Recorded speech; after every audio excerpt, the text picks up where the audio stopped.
Welcome to Beyond Borders from the Aspen Institute, New Zealand, where we look at some of the biggest issues facing our region and the world. I'm Christine Maiden-Sharp, Chief Executive of Aspen Institute, New Zealand. We're a non-profit, non-partisan organisation dedicated to values-based leadership, honest conversations, and making sense of tough global issues so we can find common ground. Today, we're in Queenstown for the Aspen-Otago National Security Forum, Australia-New Zealand National Security, Shared Threats, Shared Opportunities. This forum, created with the University of Otago, builds on their National Security School and takes inspiration from the Institute's trusted Aspen Security Forum in the United States.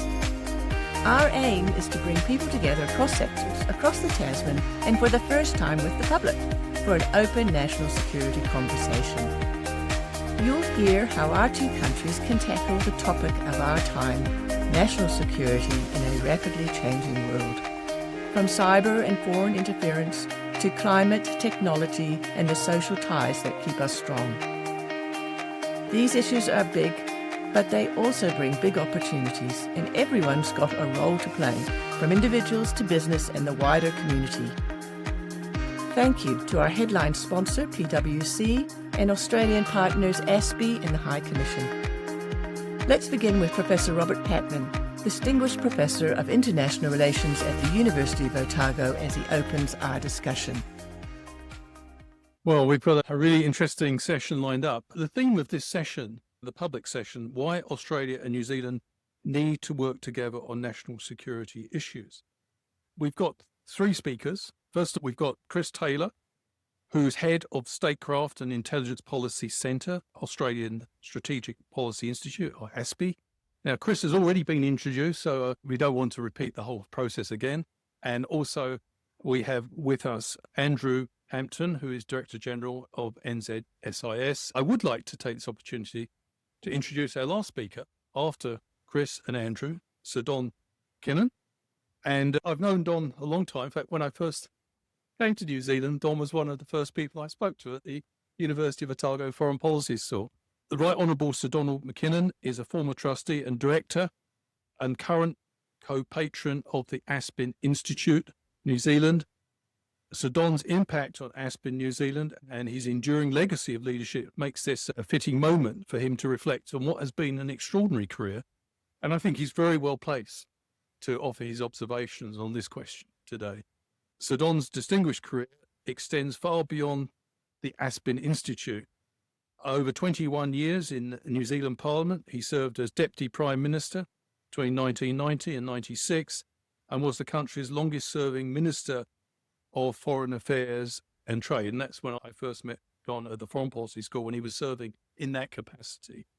From 2000 to 2008, Sir Don led the Commonwealth of Nations as Secretary General, earning international recognition for his diplomatic balance, I think, resolve and charm.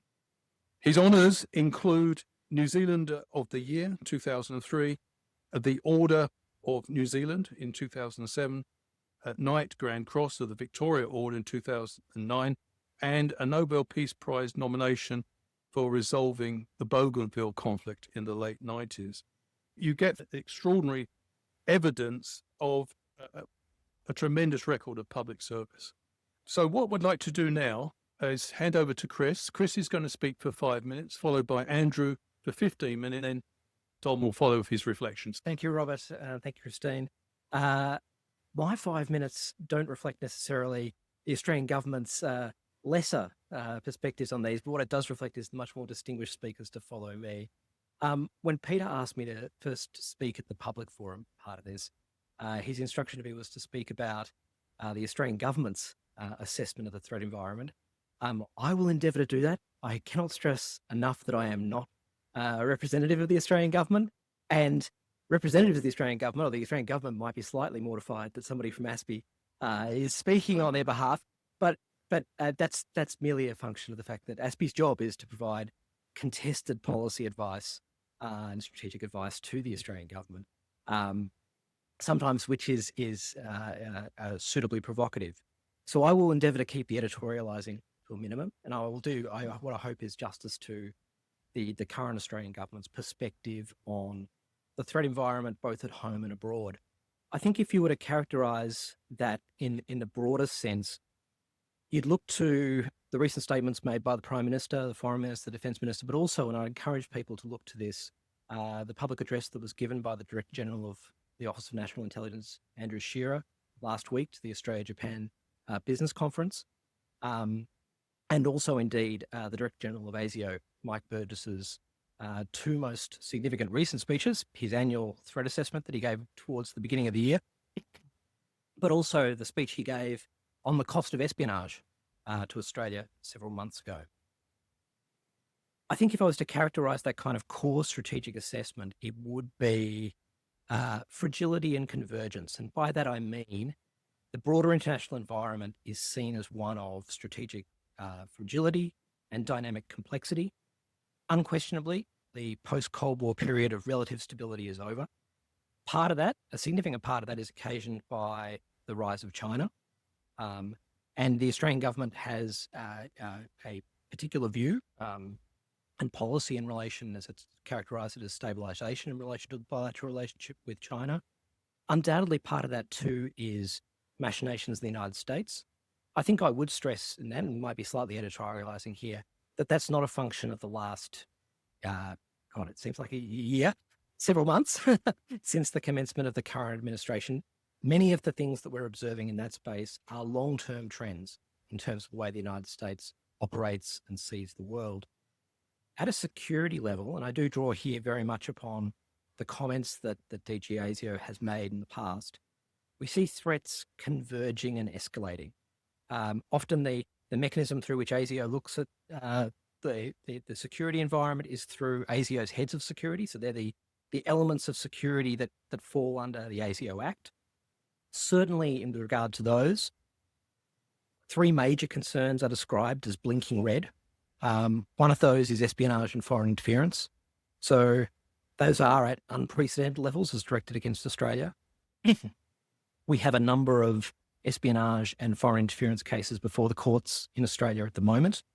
And they reflect in turn changes to the law that have happened in Australia over the course of the last decade. Those are accelerated by the use of artificial intelligence and by the online environment and the exploitation of bulk data in being able to direct offensive espionage and interference. They've made influence and exploitation more sophisticated. Coupled with that has been an acceleration in relation to politically motivated violence. That's important because for a moment, our national terrorism threat level went to possible, down from probable. It has now gone back up to probable. So we have a situation in which ASIO and indeed the broader national security community is dealing with an accelerated level of espionage and foreign interference at the same time as an accelerated level of politically motivated violence, which was not necessarily to be expected in what had previously been seen in kind of rebalancing of those responsibilities. Global conflicts are quickly translating into domestic tensions in Australia, creating essentially a kind of grievance-rich and polarised environment. And there is a worry about a kind of broader legitimation of political extremism and the kind of legitimacy of violence or violent activity. In the cyber domain, we're seeing malicious cyber activity against critical infrastructure and government systems that poses a persistent and significant strategic risk. And then there are the other heads of security that it once upon a time seemed rather quaint or archaic almost, things like the protection of Australia's defence systems and sabotage. Not only sabotage via cyber means, but now thinking about it from a physical perspective, looking at the lessons, for example, of Europe in this regard. And what we see in terms of convergence, I think maybe the single best example of that, and it is a deeply concerning one, is the recent attribution to the Iranian Islamic Revolutionary Guard Corps of actually, we're seeing a foreign intelligence service procure and organise criminal activity in Australia, violent criminal activity, that is arson directed at Jewish targets in Australia, to foment extremist violence in Australia. That's an extraordinary turn of events, matched by an extraordinary response by the Australian government in expelling the Iranian ambassador. In terms of how the Albanese government is responding to this, I think you can characterise this across deterrence alliance, as well as the Pacific as well. A feature of the current government's strategy has been this idea of integrated statecraft. So using all of the elements of Australian statecraft, whether that is diplomatic resources, economic, development, military, etc., to endeavour to shape the Indo-Pacific environment, including through deterrence and reassurance. At a defence level, we're seeing the implementation of a new national defence strategy and concept, albeit not yet fully articulated publicly, around national defence as a concept that it actually is genuinely with an underscoring of the national dimension. And that it is, in essence, a whole-of-nation approach to defence and resilience. That also includes, of course, AUKUS Pillars 1 and 2. Another integral part of that is necessarily the relationship with New Zealand as our most comprehensive security alliance, but also the number of the other alliance dimensions that it still includes, as a central part of Australian strategic planning and policy, the US alliance. And in the Pacific, as we've heard in other circumstances today, there is a great degree of proactivity there in terms of the generation of bilateral agreements with PNG, with Tuvalu, with Nauru, and with a number of other parties as well. In addition to what are these almost quite traditional aspects of security, the other element that has been clear has been the Australian government's assessment and response in relation to economic security and domestic resilience. And again, here is a convergence of what were previously thought to be quite separate categories of public policy. There's a recognition that national security and economic prosperity are indeed mutually reinforcing and cannot be treated separately. On the economic resilience front, I think there's been a focus on addressing what are recognised as structural vulnerabilities in the Australian economy. The government's initiative, Future Made in Australia, is industrial policy aimed at building sovereign capability and supply chain resilience in particular crucial sectors, for example, in critical minerals and in clean energy manufacturing. The other element of this is around diversification. So reducing economic risk through strategic diversification into new markets and supply chains. Noting the reality in the background that is the conundrum of Australia's national security partnerships and economic relations not being as neatly aligned as they once were. Another aspect of this that the government has focused significantly on is climate security, and a recognition that that, from an Australian perspective, is indeed a high-risk national security issue with direct potential impacts on infrastructure, disaster preparedness, and regional stability, especially in the Pacific. Finally, in that kind of intermeshing of the domestic and national security, there is the idea of social cohesion, seen as a shield against foreign interference and against domestic extremism. I think the current government is clearly focused on countering online and real-world factors straining community harmony. And this is another example where traditional national security framing doesn't really work and isn't working for us. It requires the inclusion of social policy agencies in the development of strategy and policy in that space. So the overarching Australian government perspective is one indeed of proactive engagement, investing simultaneously in long-term strategic military capability, and AUKUS is a plain example of that, as well as deeper diplomatic and economic partnerships, particularly in the South Pacific, but also in Southeast Asia, which looms large in the thinking of the current government. I hope I have done sufficient justice to the Australian government's perspective, and I welcome any questions afterwards. I defer to much more distinguished speakers. Thank you for giving me the opportunity to come and address you again. Just picking up on Chris's presentation, there's clearly strong convergence between what the Australian intelligence and security system is seeing and what we see here in New Zealand. Strong parallels with what we've already covered around foreign interference, around violent extremism, what's happening in the region. The topic that I want to talk particularly about is another one where there is strong alignment between the New Zealand and Australian systems, and this is on the topic of espionage. Our countries are both trading nations, our countries are both very open to the rest of the world, and our countries are full of innovators and owners of high-value intellectual property. They are things that make us successful in the world, but unfortunately, other states are interested in those things as well. So there's a lot of work done between New Zealand and Australia in countering espionage.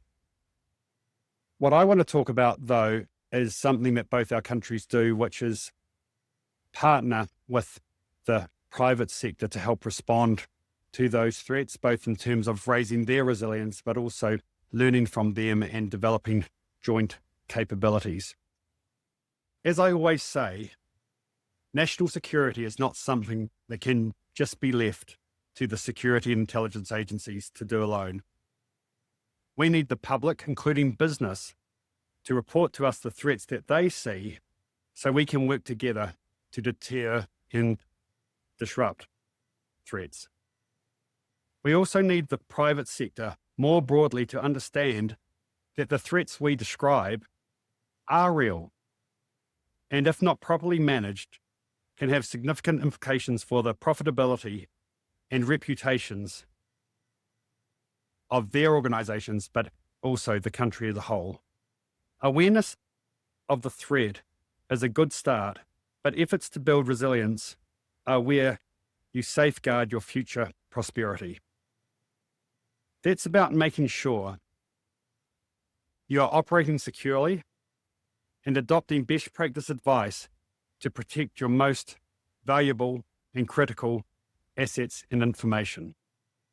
I'm keen to discuss some ideas today about how the intelligence and security agencies can meaningfully partner with the private sector in a way that contributes not only to a broader understanding of national security threats, but which also contributes to how we can deter and disrupt future threats.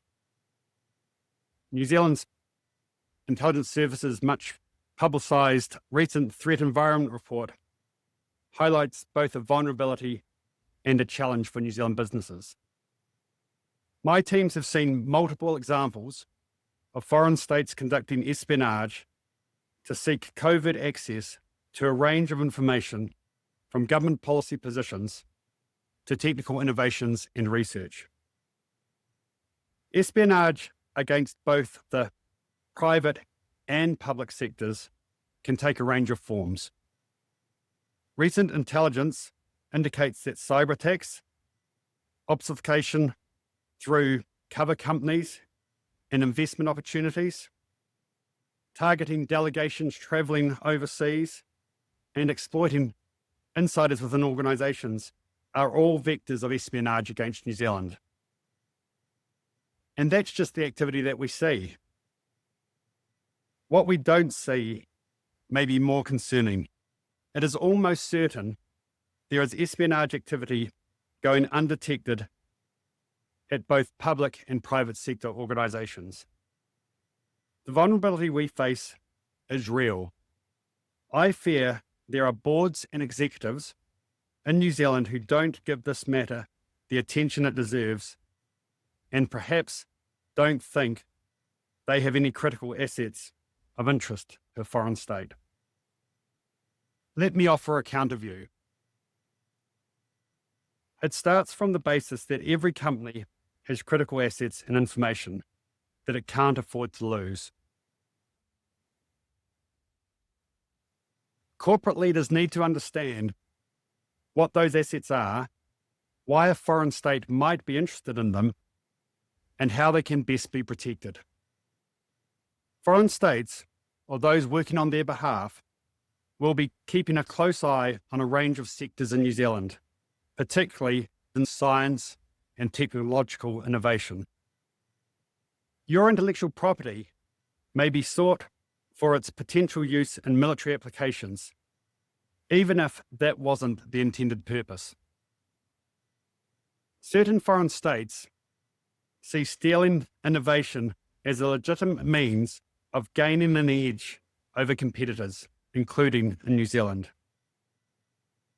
However, espionage is not just about science and technology. Many companies hold significant amounts of data about their customers including names, addresses, phone numbers. Identity information like this is highly sought after by foreign states. If your board or leadership team think a foreign state won't be interested in your critical assets or information, I ask you to think a little harder. There also tends to be a view that espionage is something that happens somewhere else.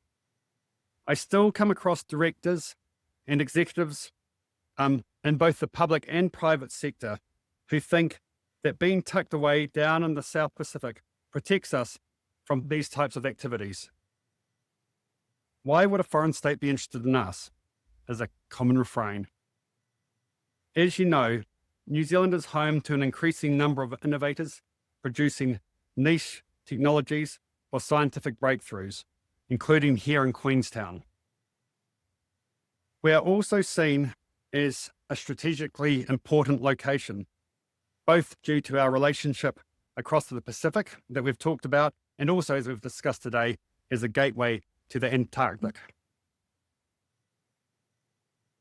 Just as an example, we have seen a foreign state persistently and covertly try to take advantage of our geographic location and our burgeoning space industry by trying to establish ground-based space infrastructure through third-party companies in New Zealand. Parliament had to urgently pass legislation earlier this year to address this threat to our national security. Coming to terms with the issue of espionage is a challenging one, but the good news is doing something about it is not that hard.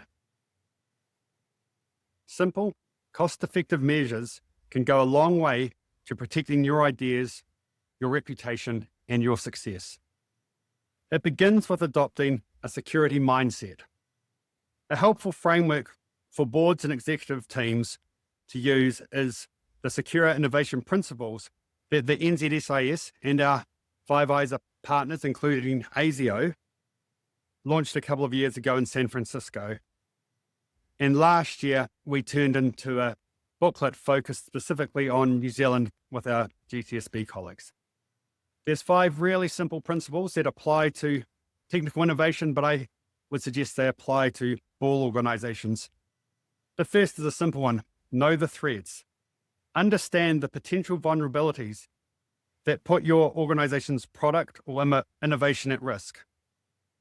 This is where our threat environment report or the GCSB's cybersecurity threat report can be helpful, but there's lots of other relevant information.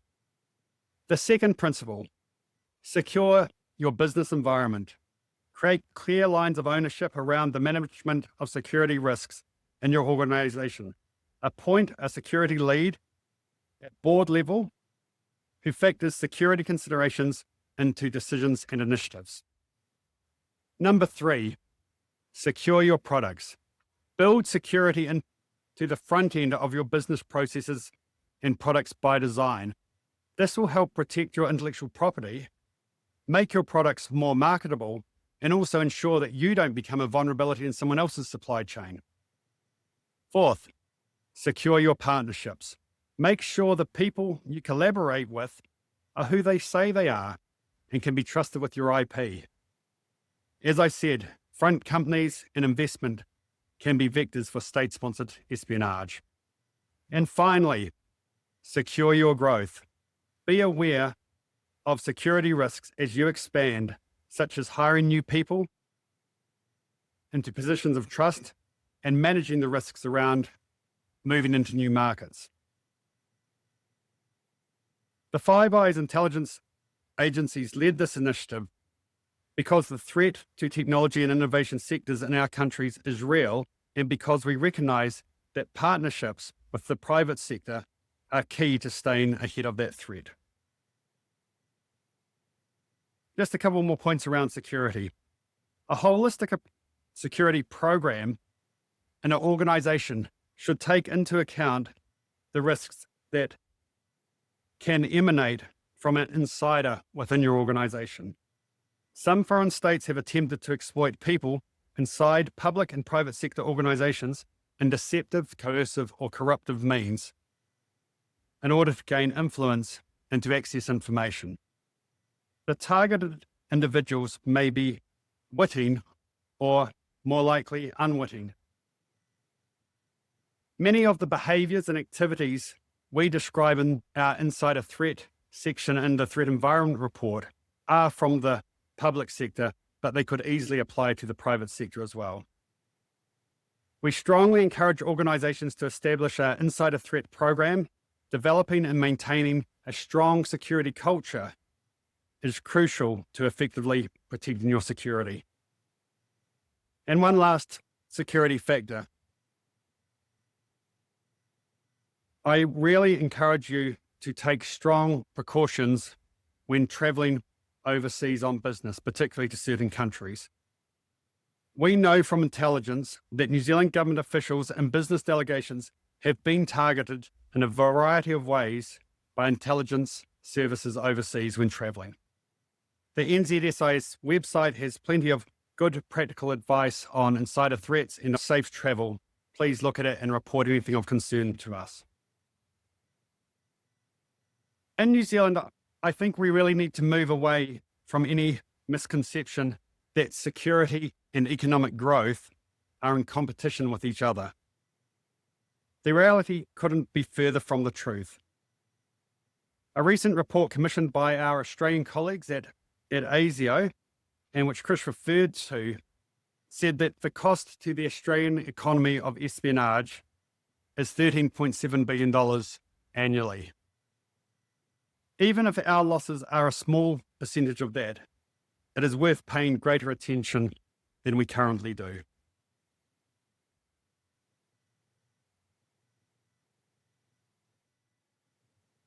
Adopting a security mindset doesn't mean you have to pull up the drawbridge and stop collaborating or stop engaging internationally. Instead, it is about recognizing there are risks with certain relationships that need to be managed. At the NZSIS, we are working hard to counter the espionage threat.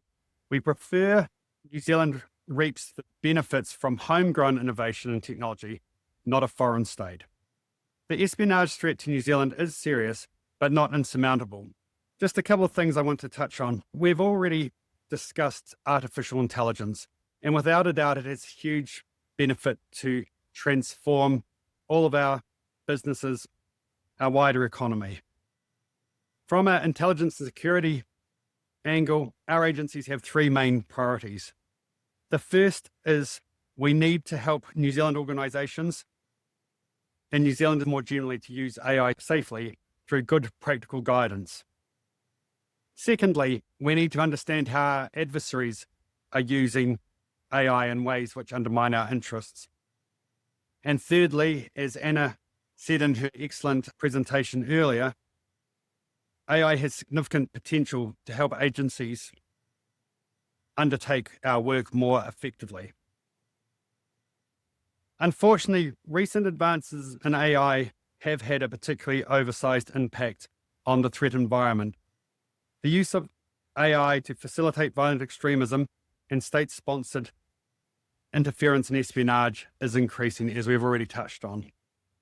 AI is making harmful propaganda appear more authentic and is helping it to be distributed at scale. Attack plans and capabilities are now much easier for terrorists to research, and vulnerable people are now being radicalized by chatbots. And states are now using AI for both espionage collection and cyber attacks. We certainly are believers in the transformational power of AI and are experimenting in how we can use it ourselves. But using the technology safely in a way that doesn't compromise our security needs to be a bare minimum. With the ever-changing technology and threat environments that we face, my agency is conscious of the need to constantly adapt our operating approach to be able to take advantage of those changes. Here's another opportunity for good partnering between the public and private sectors. As a security intelligence or human agency, There are certain core capabilities that we need to have, irrespective of how technology evolves. We need the ability to access and exploit devices, conduct covert entries, track people and conduct surveillance, recruit human sources, and increasingly these days, we need to be able to draw intelligence insights from big data sets. Technology, particularly AI, can help us do all of those things, but they can also help those who wish to do us harm counter our efforts as well. For example, we might have an IT-savvy counter-terrorism target of the type that Lisa talked to us about, who lives at home with mum and dad. We need to gain insights about the person's intent and capability, but they might have high levels of encryption on their phone. These days, high-tech security cameras are now fairly ubiquitous and can be bought online. The person might have cameras protecting their room, which make covert entry difficult. When we're faced with a situation like this, we have to sit back and work out, how do we beat that? What capabilities do we already have? How can we adapt what we've already got? What new technical capabilities do we need? And importantly, who can we work with to help us with that problem? One of the strengths of the New Zealand technology sector is that it's small, that we have people who develop very niche and high quality applications, and it allows New Zealand businesses to possibly move faster than our counterparts. Without going into without giving too much away, there are examples of technology that's been produced here in New Zealand that, whilst it wasn't built with disrupting national security threats in mind, it can have that effect.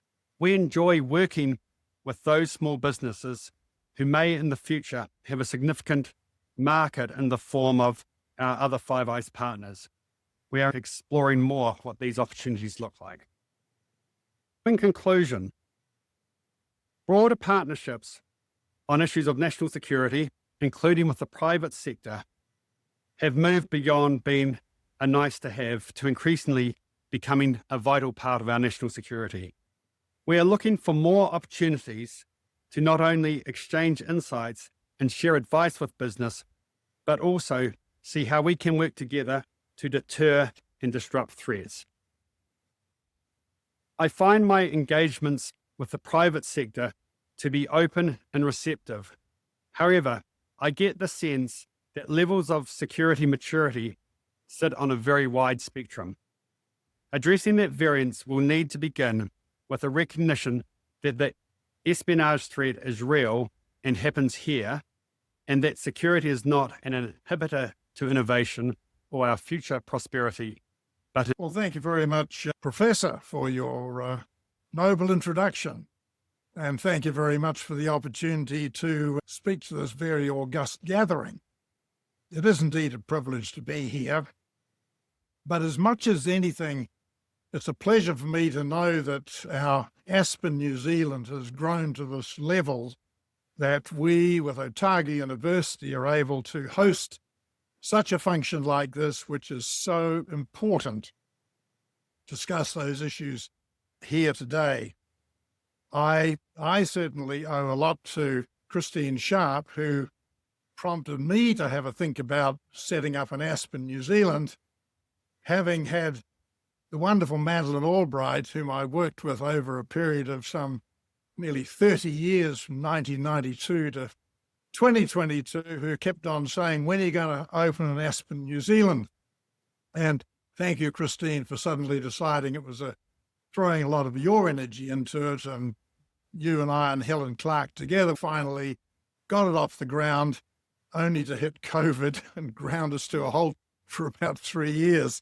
But what we are able to display, there is real value for an organization like Aspen, New Zealand, to link up with people like the Otago Foreign Policy School of Security Issues, to widen the debate in New Zealand about foreign policy issues. And I'm talking about foreign policy in its widest sense, not just foreign policy of foreign affairs, but it's defense policy, it's your outward face of what you're offering the world for education, whether it be health services or any number of things. There is a real need to widen this whole foreign policy debate to an otherwise very narrow, very shallow debate participated by very few people. And I often feel sorry for Robert Patman here, who gets this call regularly at midnight. Have you heard about such and such going on in the Middle East? Would you be available at 7 o'clock in the morning? Mike Hosking wants to talk with you. And I've had similar calls over the years. And, there's not enough people have knowledge about these issues. We need to spread the whole foreign policy debate much wider, much deeper. What I've heard from our key people here today is there is valuable material here, not all of which is actually very secret, but more should know about it in order to encourage our elected representatives. This whole issue is very important for New Zealand. And I would hope that we could get more of a debate going in the Auckland commercial community. There's 10,000 miles of difference between what goes on in Wellington and the Auckland commercial community, which is intensely transactional and is not too worried about what people are thinking in Wellington. There is a need to bring those together, and I think Aspen, New Zealand, with the Otago foreign policy people could help do that. I have much admiration for our senior officials here in the security areas. I was probably reading Five Eyes material for about 20 plus years, extraordinarily valuable to New Zealand. It bothers me when I hear people say, oh, we should get rid of we should be out of Five Eyes. But I do say about Five Eyes, it's wonderful to be part of it. It's wonderful to get information from it, but we are expected to feed information into it. And in that case, I tend to think that our ongoing relationships with the Pacific have been slipping for some years. It's one area where we should be putting in a lot more effort, given what you are seeing happening in the Pacific, and again, even in more recent times. I think our Pacific, I particularly look at Polynesia as against Melanesia. There seems to be that dividing line. I was told regularly by Australian foreign ministers, hey, that's our territory. You can go over there, but we'll be keeping an eye on you. We get used to that working with Australians. But nevertheless, there is something we could be doing more than what we're doing now. We've got to make those Polynesian nations feel that they are part of our bigger New Zealand family through education, not just stealing their best prospective All Blacks, but maybe their best prospective doctors or even academics. It's making them feel that the New Zealand education system is part of theirs. And given the migration we have out of the Pacific, we have a vested interest that those Pacific kids have as good an education in secondary schools as if they were in Dunedin or Auckland. So there's something there that is well worthwhile to work for.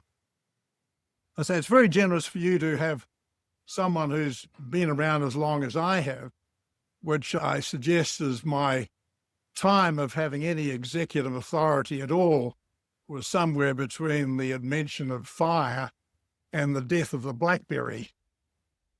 And that puts you back about another 20 years. But nevertheless, when you've been in foreign policy activity, executive roles, whether it's foreign minister or Commonwealth Secretary General, you can't forget that environment when you've been doing it for 25 years. And therefore, it tends to play through many of the things I have been doing since then. And which brings, of course, to this issue of the New Zealand-Australia relationship. I don't think there's a foreign minister of New Zealand that hasn't agreed with me to say that the Australian-New Zealand relationship's the most difficult one a foreign minister has. There's always an issue. It might be a big issue, it might be a small issue, it might be a niggling issue. There's always one there. But you do get used to that, and you do get used to adjusting to it. Asymmetrically, of course, there's a big difference between the two countries. But I'm more worried not just about the fact there is a difference in size, there is a difference in clout. And I used to say to MPs way back when I had some authority, please don't treat the Cook Islands the way we occasionally get treated by Australia. Treat people with respect all the time. When I took up the determination to initiate something on the island of Bougainville, which ultimately was successful, I genuinely felt sorry for my senior officials, because every time they went across to Canberra to explain what we were doing, some of them were just verbally beaten up. What are you doing in our territory? And remember, when you fail, we'll have to pick up the pieces. Well, luckily we didn't fail. And peace still reigns there, and we got through it. But I say I did feel sorry for our officials who had to work through that over a period of time. Coming back to the Pacific, I was briefly invited to participate in the Defence Review Committee, first invited by Pina Henare, secondly stayed on there by courtesy of Judith Collins, which to me was quite a useful time to get a look at what we were doing. I certainly came to the conclusion that the direction the government is on now is the right direction. You've got to be able to show you are committed if you want to have a say around the table. But when it comes to the Pacific, I think it's more important that we adopt a whole of government policy in the Pacific, not just a defense policy or a foreign policy or a migration policy. It's got to be a comprehensive, holistic one that the Pacific Islands feel comfortable with. And I think we will see good gains if we can do that. It's something that the investment tomorrow will mean nothing. It's the investment tomorrow and for the next 10 years will be needed to ensure that we sustain those linkages in the region. So we do continue to do fairly well in the areas that we are working on, whether it's what we've heard today from those in the room, and all very much experts in the room. The big issue that's hovering over us, and has hovered over every government for the last 30 or 40 years, is the fact that we are slipping further away from Australia in our per capita incomes. My working life goes back quite a long way, but I certainly remember in the mid-1960s, our per capita income was about the same as Australia, which means that it didn't matter which side of the Tasman you worked on, the salaries were about the same. Since then, there's now a 45% difference. Australia's per capita income is 45% higher than ours. And that's going to have a continuing impact on our outward migration. And it can't just stop. It will continue. So the answer is with whoever the government is in New Zealand. And I say many governments have tried to close that gap, but the challenge must be to grip it very firmly, because if you do slip below that line too far, no matter what good thoughts, what good abilities, what good people you've got here, their clout diminishes. And if their clout diminishes, that doesn't help us as a country. So the challenge is there for all of us to really look at as we go forward. It may not be a pretty picture, and Christine said I'm not allowed to finish on a low note, I've got to finish on a happy note. But look, there's tremendous challenges facing us, but we are a well-educated population. We are a population with good values. We are a population that believes in looking after our neighbours. We do have a good neighbour policy. We do have good intentions. We just want to make sure that we have the wherewithal behind those intentions to ensure that they can work. So I look forward to what comes out of a meeting like this. I look forward to the challenges, and if I can still poke my oar into the Aspen New Zealand Institute, to keep doing the thing, keep widening this debate, keep bringing more people into this debate to talk. And that's what the Aspen Institute in Washington, D.C., which I had a long familiarity with, is really all about, convening these meetings. If any of you go into YouTube and look up Aspen Summer Series in Aspen, Colorado, where there's about 3 or 4 days of meetings just like this, talking about the big issues facing the United States. It's well worthwhile just to see some of those debates to get the idea of how other people are facing these issues and how Aspen itself plays such a vital part. So thank you all for coming to Queenstown. Thank you, Otago University, PwC, and others who have been helping us duck in and out of the room and feeding us and what have you. All much appreciated. Thank you very much. Right. Time for questions and answers. I hope you had a chance to reflect on what's been a fascinating session. Could you please identify yourself, please, and keep your questions as concise as possible? While you're framing your questions, I'll take the liberty of kicking off and asking Chris a quick question.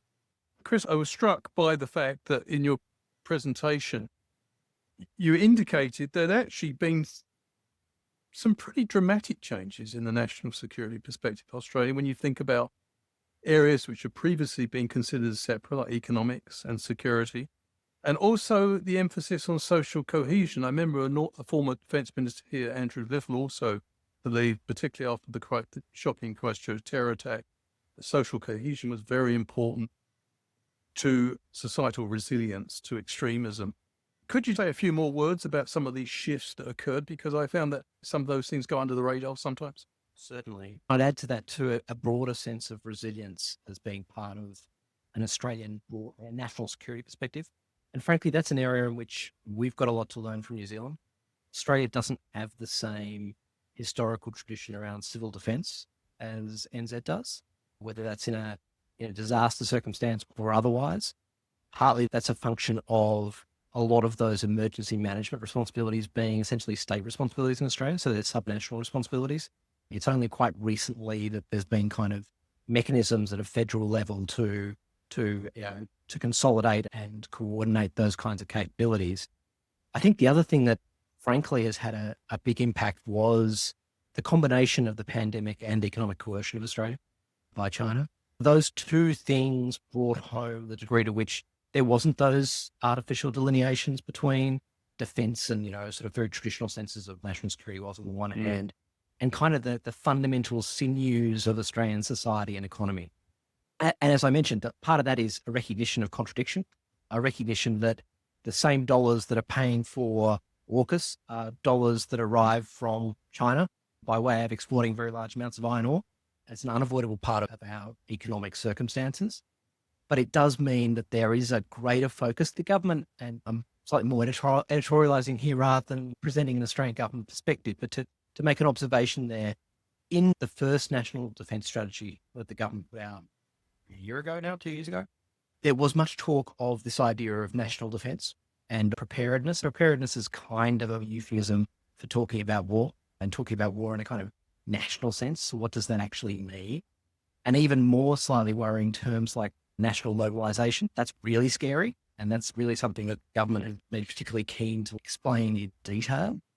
But those are areas in which the aperture is opening up in terms of public discussion about what does it actually mean? Because again, those events, the pandemic, coercion, effects on supply chains, effects on kind of the overarching economy, suddenly brought home that there isn't these delineations. That again, and going to other comments that have been made earlier, there wasn't some kind of distinction between national security on the one hand and economic security on the other. And you're seeing that explained. So for example, the Independent Intelligence Review last year, one of its features was to start to talk about economic security as a proper subject of national intelligence effort. And that again was a change. We'd had intelligence informing decision making through the Foreign Investment Review Board, but this was starting to talk about it in a much broader fashion. Thank you. Would you like to add anything, Andrew? Just really quickly, as I said earlier, we can't leave national security just up to the national security agencies. It requires a whole of society effort. And I strongly believe that our biggest strength as a society is having a society where differences are recognized and celebrated, where we are inclusive. We really do whatever we can to try and avoid those polarizing narratives, both locally and globally, which are driving people towards the type of violent extremist activity Lisa outlined. In our threat environment report, we talked about 3 key factors impacting our domestic situation. There's the geostrategic competition we've talked about. There's the impact, positive and negative, of technology. But the third one was those polarizing narratives, which are starting to become entrenched, are really concerning. Okay, Maria.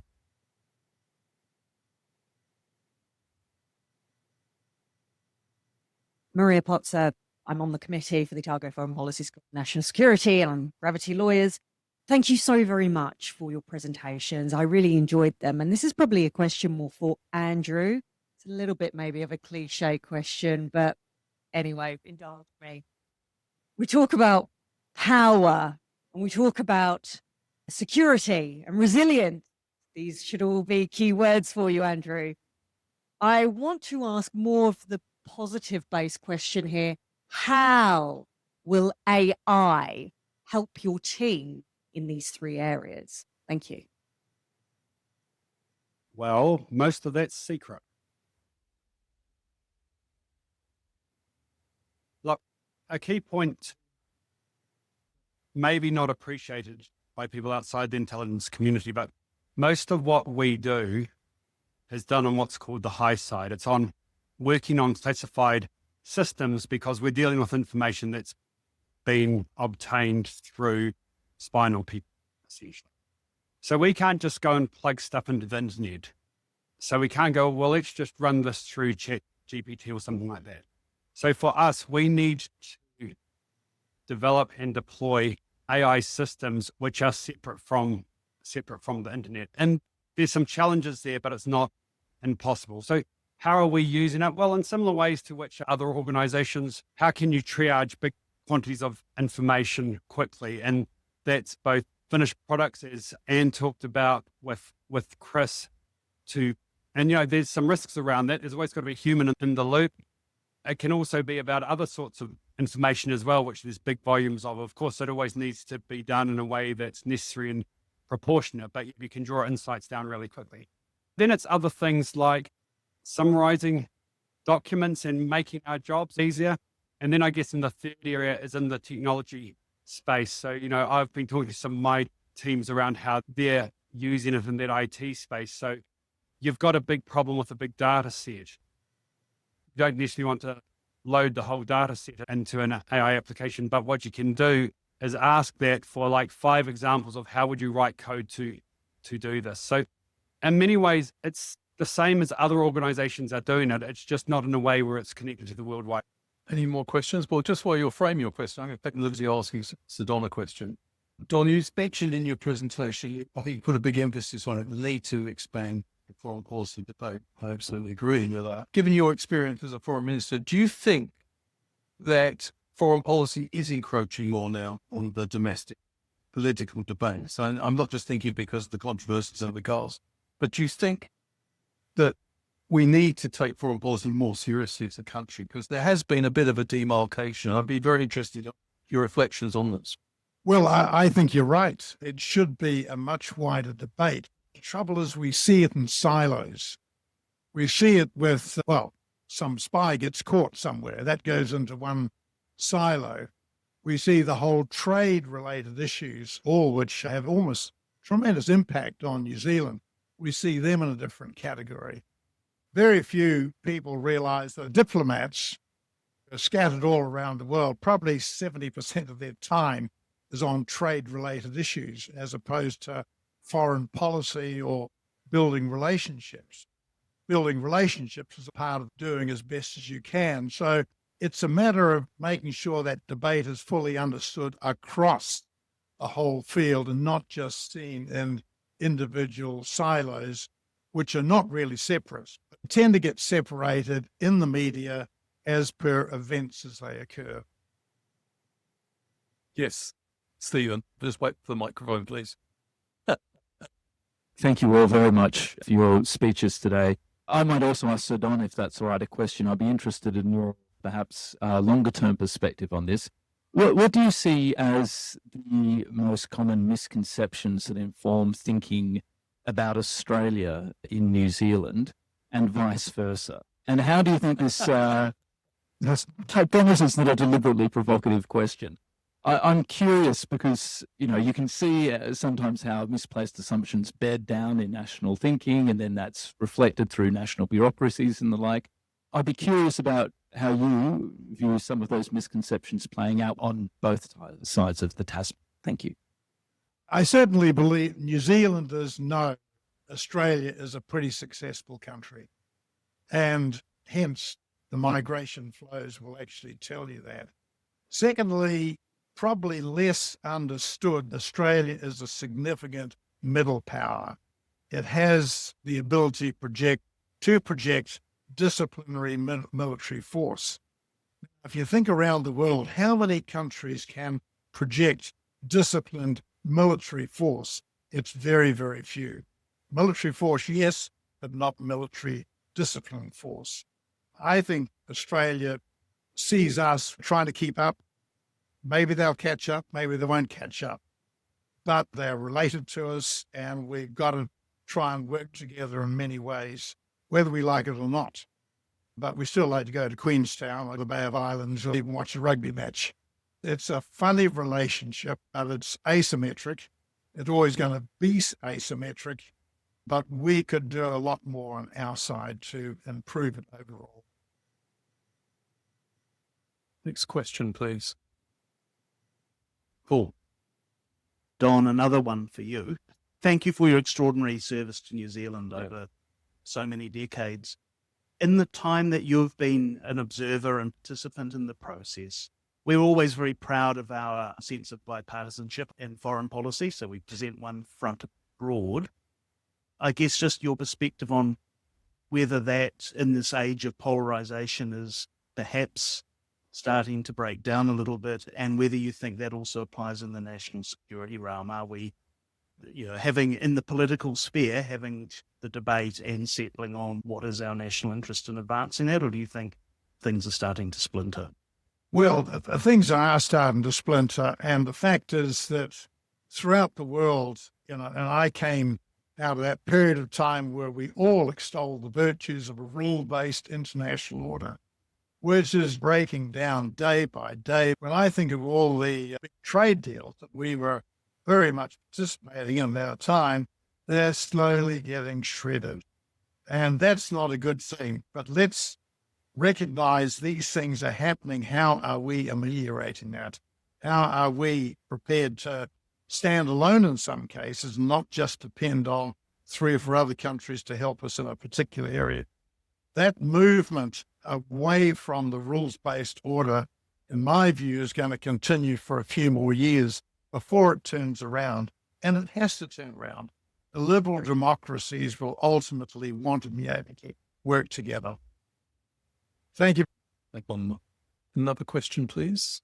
Thank you. Adding my thanks to that of others for your presentations. Mine is a question to Chris, and it's around the point that you made on social cohesion. You mentioned the importance of social policy rather than just traditional national security frameworks when it comes to the broader conversation. And I wondered if you could expand on that.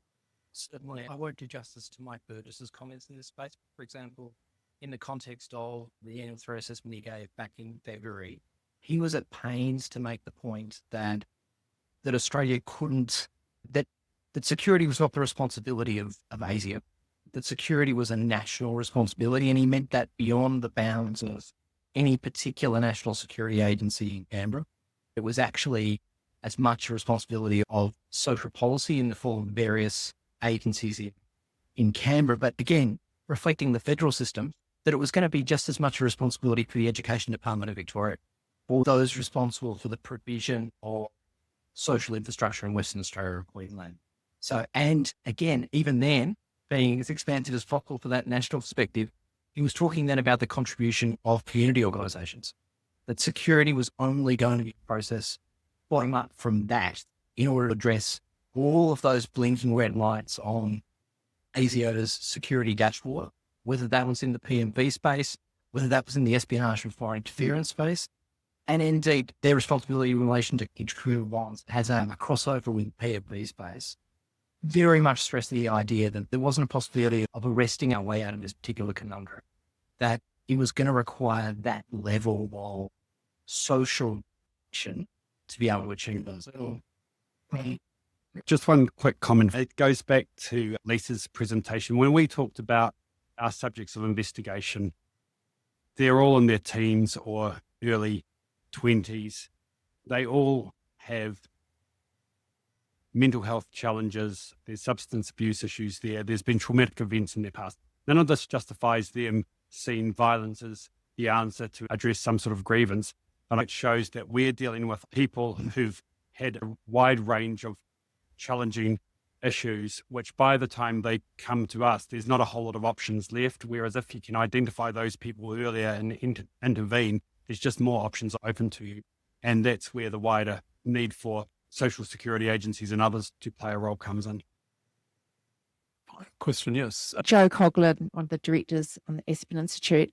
I'm just wondering, Andrew, for you mainly, in terms of trying to get the message out to the broader populace over time, it's a bit like a rolling wall, isn't it? You just got to kind of keep going. Are you engaging, or how are you engaging with organisations, for example, like the Life Education Trust, which goes into schools? They see 250,000 children a year. They start at the really littlies and go through to year 8. I mean, are you engaging, or have you thought about a strategy of engaging with organisations like that to help you get your message out there? Thank you for the question. Lisa and I spent yesterday afternoon at a high school just meeting with kids, understanding how they get their information, also what they make of our publications and whether they're any use to them. So it's been a real focus, probably only in the last 18 months, the education sector. We've done quite a bit of work with principals, getting out to schools more. In terms of providers, I'll have to check whether we do have a relationship with Life Education, but what we've done with a number of similar organisations is work with them to take advice like our guidance on know the signs, on what someone mobilising to violence, what are the indicators of that, and get them in a form where they can use. We did work, for example, with a social service provider who works with carers for people with disabilities, because often these are people at home, spend a lot of time online, potentially subject to being targeted. And so it was so amazing because they took what we were saying, but turned it into something that worked for their audience. So that's what we want to do. So maybe we could talk afterwards. But this notion of engagement is fundamental to us as a national security agency now, and never used to be. But we do about 40 engagements a month getting out to the community. In a democracy like ours, we can't be all seen and all known, nor should we be. So other people are going to see stuff before we do, but just as importantly, they will be better able to take steps early to respond. I think it just remains for me to bring this Q&A session to an end. It's been a fascinating session. I'd like to express my gratitude to Chris, Andrew, and Sir Don. Chris alerted us to some holistic changes in Australia's approach to national security, and I found the point you made about COVID-19 being a catalyst very interesting indeed. Andrew highlighting, amongst other things, the importance of the private sector really taking the challenge of foreign espionage seriously. As you said, it's a real threat, but it's not insurmountable. And Sir Don, who touched on many subjects, but also reminded the New Zealand audience, or New Zealand-based audience, as well as our Australian friends, that we can't afford to take the Pacific Island nations for granted, and that we need to work, and because we've been slipping in that area, in his view. So I hope you join me in thanking Andrew, Sir Don in his absence, and also Chris. Thank you very much.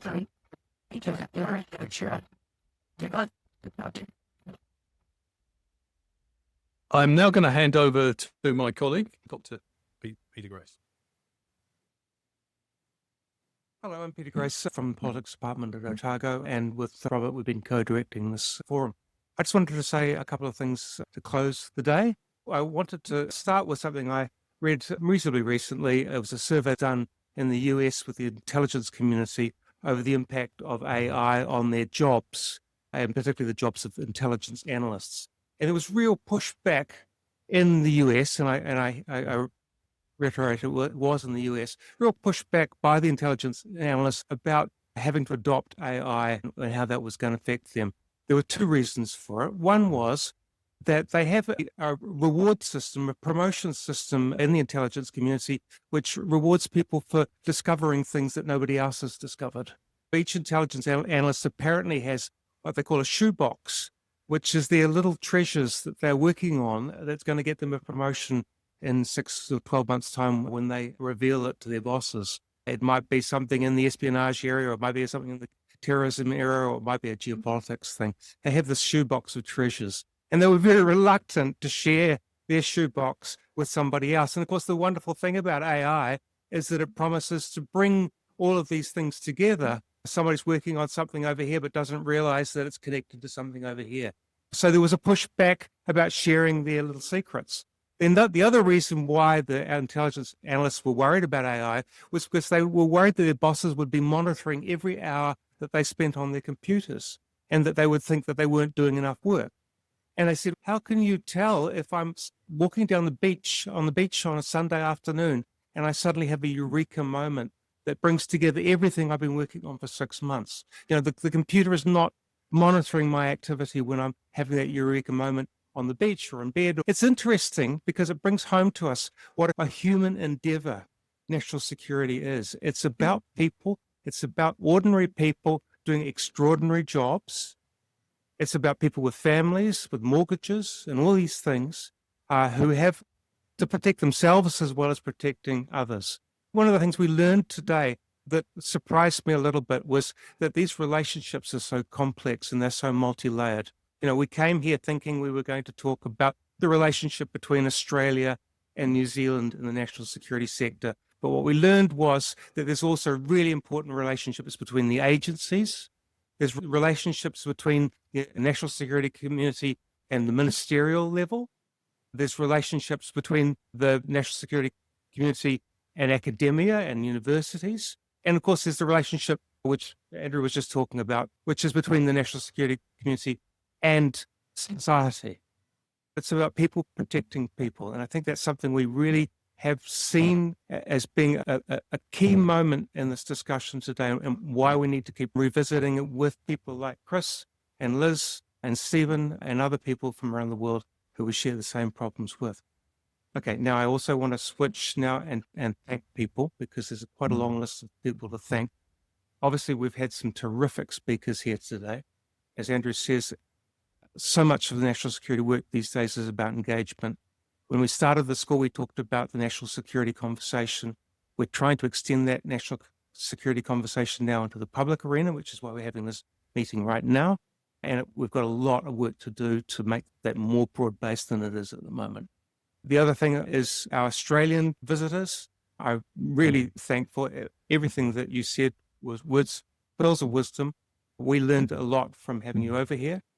I'd like to thank our Wellington visitors, which I think I can fairly call Wellington visitors, because we learned an awful lot from you. Not sharing what work you're doing, but sharing some ideas that we really hadn't ever thought before. I'm thinking particularly of Kevin's comments about the law around national security, something I hadn't considered before.